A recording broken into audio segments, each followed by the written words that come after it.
দক্ষিণ চীন সাগর থেকে ধেয়ে আসছে সুপার টাইফুন রাগাসা। বাতাসের গতিবেগ ঘন্টায় 230 কিলোমিটার ছাড়িয়ে গেছে, আর তাই তাণ্ডবের মুখে দিশেহারা হংকং। শুধুই ঝড় নয়, সমুদ্রের জোয়ার, পানির উচ্চতা এবং সম্ভাব্য বন্যা মিলে পরিস্থিতি ভয়াবহ হয়ে উঠেছে। হংকং প্রশাসন ইতোমধ্যেই বিমানবন্দর বন্ধ ঘোষণা করেছে 36 ঘন্টার জন্য। শিক্ষা প্রতিষ্ঠান বন্ধ, উপকূলীয় এলাকা খালি। সবকিছু থমকে যাচ্ছে রাগাসার আঘাতের আশঙ্কায়। সোমবার দুপুরে 1 নম্বর সতর্ক সংকেত জারি হলেও রাতে তা বেড়ে দাঁড়িয়েছে 3 নম্বরে।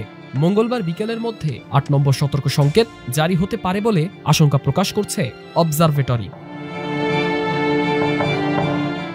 বিশেষজ্ঞদের মতে রাগাসার প্রভাব 2018 সালের মাংখুত টাইফুনের চেয়েও ভয়ঙ্কর হতে পারে। নিম্ন অঞ্চল প্লাবিত হয়ে পড়ার আশঙ্কা রয়েছে, যেখানে পানির উচ্চতা 5 মিটার পর্যন্ত উঠতে পারে। ইতোমধ্যেই সরকার সব মন্ত্রণালয়কে জরুরি প্রস্তুতি জোরদার করতে নির্দেশ দিয়েছে এবং নাগরিকদের দ্রুত সতর্ক হওয়ার আহ্বান জানিয়েছে।